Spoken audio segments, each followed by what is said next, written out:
Ian, I've heard it said by leadership in the church and at conferences at times, but I've heard it said that unless you're a leader, you don't make a good pastor.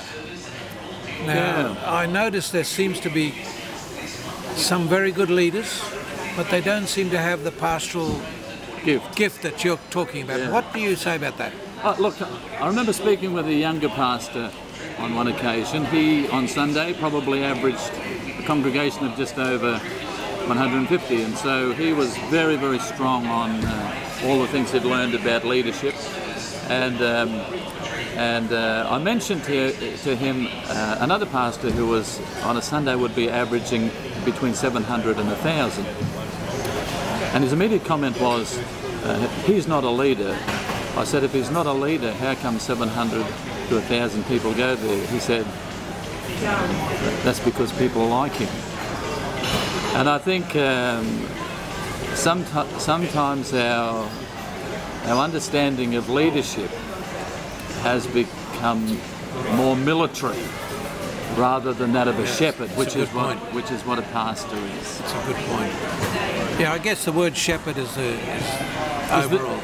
We've got to stay biblical.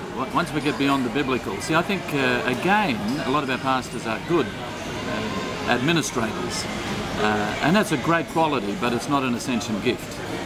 And it's very difficult. You know, once you get beyond the scriptural bounds, we start running into problems. So we need to stay, let's stay Bible and we'll stay safe. Yeah, the word CEO often comes up in pastoral circles, which alarms me a little as a pastor. Yeah, I think Bible terms are great. If we stick with that, we know where we're going. Okay, well, another day we must talk about titles. Yes, okay. Just call me Ian. Thank you, Ian, for that expose. And we have with us this morning also Pastor Roy Short, who is 86 years of age, one of our oldest pastors. Now, Pastor Short, Roy, tell me, in your opinion, what makes for a good pastor? Well, if I was one, I could tell you. And perhaps when I start telling you what would make a good pastor, you'll realise the difference between what I say and what I am. Well, you're retired, of course, now, but once a pastor, always a pastor. Well, I think the first thing that a pastor has to have is a love for people, not just to lord it over them, but to serve them. And an understanding of some of their difficulties when they're being faced by members of the congregation, so that he responds in the right way, and as the scripture says, doesn't lord it over them, but serves them. And I think the word service and serving is very important in the ministry of any pastor. Thank you. Would you say there's any difference between a leader and a pastor? Because there seems to be quite a number of leaders in our fellowship, but I'm just throwing it out there about the difference.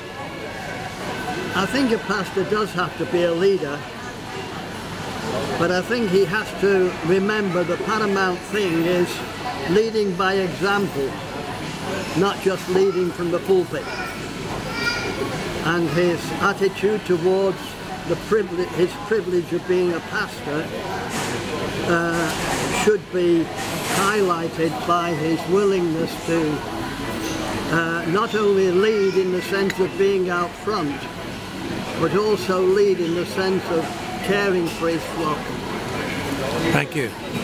Thank you, that's good. You got any comments? Yeah, look, with leadership, it's interesting, isn't it? James talks about selfish ambition. And I think one of the problems these days is there's a huge emphasis on vision, which is necessary. And so when you have two pastors or two leaders, one has a godly vision One has selfish ambition. Initially, it's very hard to tell the difference because they both sound the same. Both will say, we want souls saved, we want to take our city for God, we want to extend this place, we want to see children, young people. The difference is, James is interesting when he talks about selfish ambition because he says it's earthly, it's unspiritual, and it's demonic, and it leads to all kinds of discord. The difference is, the person who is selfishly ambitious says the end justifies the means. It doesn't matter how I get to the end, I can con people, abuse people, use people, as long as I get to my end result. The godly person says how we get there is as important as the goal. Obviously, it's all to do with leadership, but one has healthy people at the end, the other has disturbed, destroyed people at the end. Roy, tell me, you've obviously had a long experience in ministry, and you've probably come across people in your congregation who have been hurt by pastors. What have you said to them, or how would you advise them when they've been hurt by churches? Because there seems to be so many. Well, I remember, and I'll never forget, 2 words that your mother used to say over and over again: keep sweet. And I would always encourage any person who's been hurt, for the sake of their family and for their own sake, don't allow your hurt to embitter yourself where it affects the whole of your life. That's the first thing. You've got to protect yourselves and protect your family from the hurt that somebody has done to you. So the first thing is to keep sweet. And the second thing is to endeavour to keep in touch with the Lord in their own personal lives. Their ministry is second. The first thing is important in their lives is their own relationship with the Lord and keeping sweet from that relationship. Thanks, Roy. Appreciate that very much.